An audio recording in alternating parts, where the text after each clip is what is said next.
pinagbabawal ang pagkakalat sa loob ng La Loma Cemetery. Para sa update, magbabalita live si Mobile Journal Fatima Baduria. Fatima, kumusta naman dyan?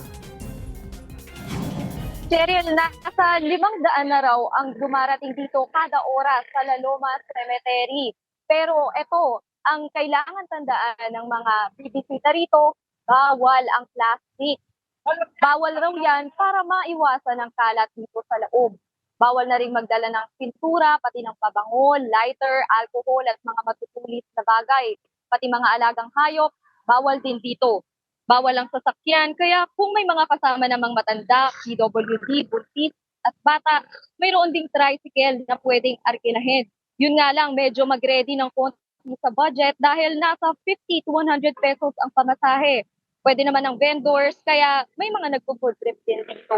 Cheryl, paalala naman sa mga bibisita rito, no, hanggang alas 10 ng gabi pwedeng dumalaw. Bawal daw ang pamorningan dito, kaya kung medyo alanganin na yung punta, no, bumisita na lang ng maaga bukas dahil alas 6 naman ng umaga nagbubukas ang gate, Cheryl. Maraming salamat, Fatima Baduria.